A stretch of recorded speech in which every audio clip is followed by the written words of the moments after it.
Yo, what's up guys? Seiishizo here, and the title is not a clickbait. I got a new LD5. Am I very excited about it? I'm not sure yet. I just used it in Siege. That will not be in this video, but it will be in the next video, which is more about Siege and now actually showcasing the unit.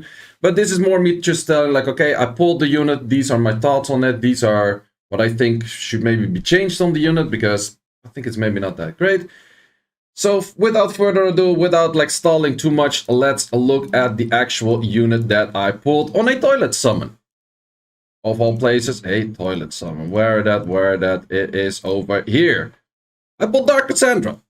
And a lot of people would say like, yo, this is the best one from the AC collab. Maybe Dark Ivor is the best, I don't know, but I feel like all of them are not too crazy good. And hear me out on that one. I also already mentioned all of the units pretty much in a previous video, me saying like all of the AC units are bad, which pretty much include her. But what is good about her? What is bad about her? So let's look at the skill set. Good thing is speed lead. Bad thing, 21%. Who the fuck came up with 21%? Like now more than ever, I'm like, why the freak 21%? Oh, you might look at the skill ups like, why is she not max skilled? You can skill her up with 4 stars. That's a good point. That's a good point. Not that I don't have 39 Dove ones right now that I'm not really using, but it is a good point. It is a good point. So 21 lead. If that was at least 24, it would have kind of made sense, but still, an ignored defense unit with a 21 lead, that is pretty unique. So the S1 doesn't really matter. S2 is a ignored defense, and if you kill, you get 1 turn cooldown reduction, so it goes down to a 2 turn. So you can use it, then you can use S3, for example, or S1, and then you can use S2 again. That part is pretty nice. That part has been buffed in recent patch. I thought about like working around like a few units that could work really well with this interaction, but maybe you guys can give me a few ideas in that. We'll see, but I'll talk about that later. Then we have the skill 3, and I think the skill 3 is just straight up bad. Very bad. Because we have an attack buff and endure buff on all allies for 2 turns. You could say like, okay, then she's a self-buffing nuker. Yes and no. The thing is, if she's self-buffing, she has to move first, and then after her has to move something that would boost her up again. So she's technically not really self-buffing that much. Like in prolonged fights, maybe. How well is she for HP and defense? Defense is relatively high. HP is kind of shit, in all honesty. So, yeah, is she that much self-buffing? I don't know. Endure buff as a protection? I don't know. Endure buff feels like really tricky as... Like, if she would give immunity to herself and then attack buff to the rest, or as Kahli does speed buff and then invisibility, that would already be better, but Endure feels so weak. Like, this skill should do something else, or just remove Endure and just do something completely different. Attack buff makes all the sense. But Endure buff, I don't know. Like, it feels weird. What do you guys think? Like, let me know in the comments what you guys think about this Endure buff. But if you straight up compare this to... Do I have Kahli set up here? If you check the Kahli S3... Attack buff, speed buff, and invis. That's insane. And funny enough, I did some comparison. What is the base attack? Okay, 889. What is the base attack of Kahli? Which is 911. So a 2A has higher base attack. Then I was like, well, then she should have at least a higher multiplier on the S2, right? Well, let's look at that. So here I have Swar Farm open. Swar Farm shows all of the multipliers because for some reason in-game they don't really want to show that. I have no clue why. Kind of sitting in front of it, so I have to remove myself for a second. We have a 3.3 multiplier on Kahli. What would that be for Cassandra? Cassandra has a 3.1 multiplier. So technically what we're looking at, we have a lower base attack and a lower multiplier. So I could make a video saying like, okay, Kahli does X damage and therefore Cassandra does X damage. We can already know straight up like Kahli is going to do 5 to 10% more damage. Simple as that. More base attack, more that. But there's one big factor. Kahli base crit rate is 15. Cassandra base crit rate is a 30. So if I remove all of these runes, can I just simply say, do I have a unit that's unruned? Rainbow Moon, thank you. If we go this, it will become 30. If we do that same thing on Kahli, it would become 15. So that's how you can see that simply. So she has crit rate awakening. That is pretty good. That part is something that I didn't actually know about and also didn't know when I reviewed her the first time. But having 15% crit rate awakening for a nuker on ignore defense is very useful. That is actually very strong. So this is my current setup that I've been using it in. I will use it and will also show it in the next video. But a few things that I was thinking about using her as a team, like because she has that S2 that becomes a one-turn cooldown pretty much. So you use it, you kill something, it's one more turn, and then you can use it again. What if you combine that together with, let's say, do I have that unit set up in here? A Zibala. Zibala boosts attack bar and then reduces the cooldown. That sounds pretty cool, but the issue is still, you're at 50% attack bar. And if this thing would boost 100%, Zibala would become pretty OP, I would say. But besides that, that would be like super solid for that unit.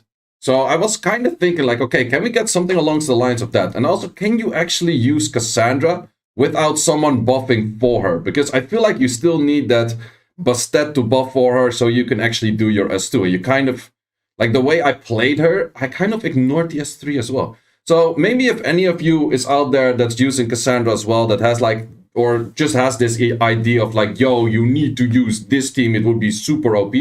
Because it is pretty cool. You can go speed lead Bastet and then another unit. Which, that other unit, you can have quite some options. You could go for, let's say, another one-shotter. You could go for a cleanup unit.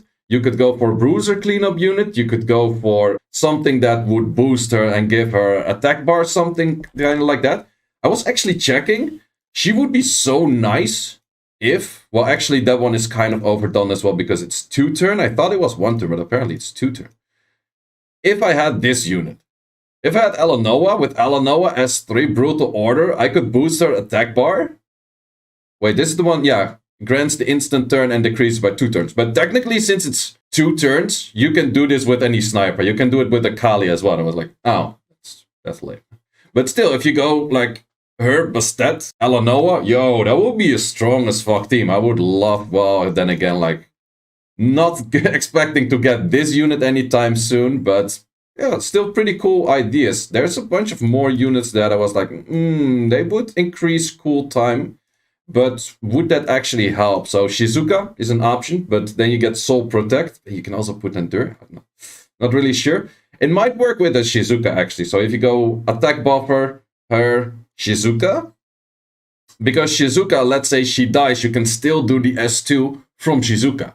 So I think that might actually be a pretty nice team for a cleanup as well. The only thing that you kind of need then is a semi-healer and attack buffer on the middle slot, like next to Shizuka and her. So that could be an interesting team. I also thought about her for a second. I was hoping she puts immunity, but she doesn't. It's kind of like a math, but then a math that gives a shield and defense buff, and then reduces the cooldown by 1. If this was immunity and shield, it would have, and then the cooldown up, that would have been very nice, because that gives like full-on protection for her to use that skill again in the next rotation. And then she can snipe out something. But too bad, doesn't do it. Well, math kind of does the same thing as that other one, but then just on the speed buff. So the issue is it's not too much protection. Like same if you would say like a Jemaya or a Ganymede, it's not enough protection, that kind of stuff. Then I saw also her as like, oh wow, that's actually the good one. How about this one? This one only gets reduces all allies cooldown by 1.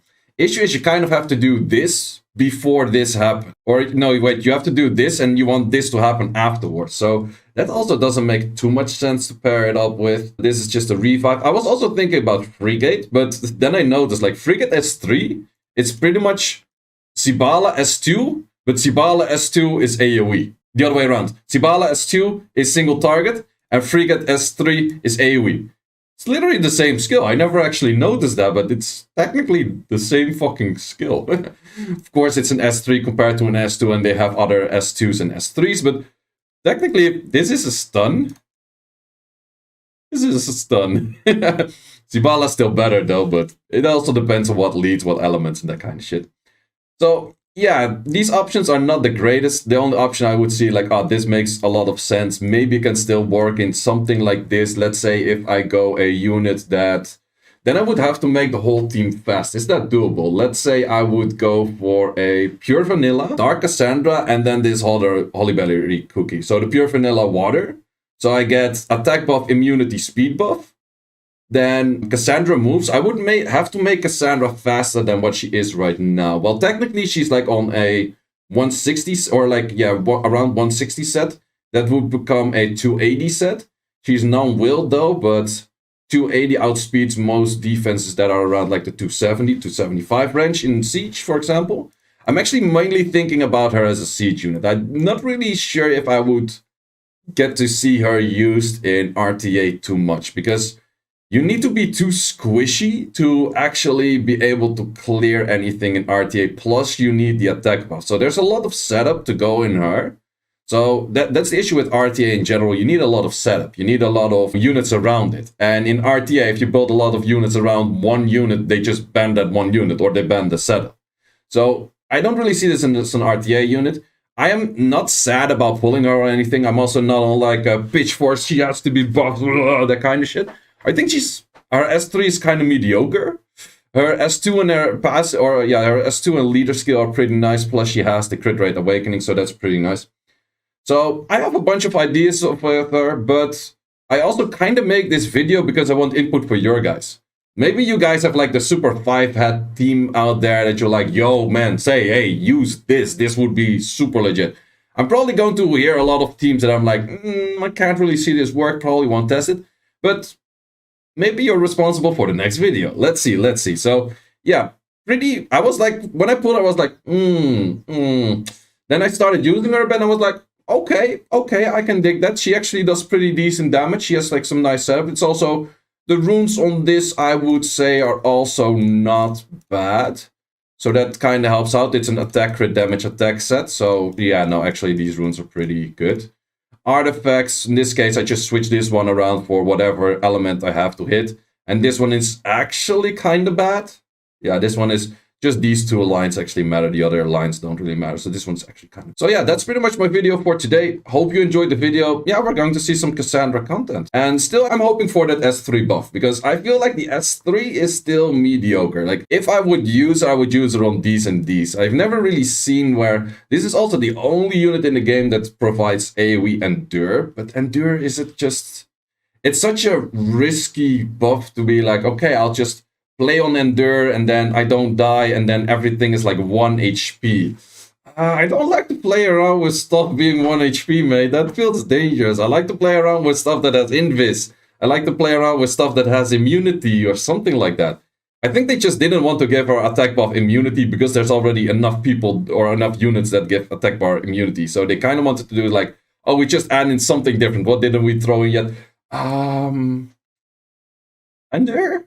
That doesn't make any sense, right? But yeah, we never did it. It's like, oh, okay, well, let's just throw Endure in it. I think it kind of went like that in the meeting about this unit. But either how, we're definitely going to see some Zontent with her. She looks pretty cool. Also, the skills and that kind of stuff. It looks pretty cool and also, yeah, we're going to see that. And guys, thanks for watching. Stay tuned. See you in the next video where we showcase her.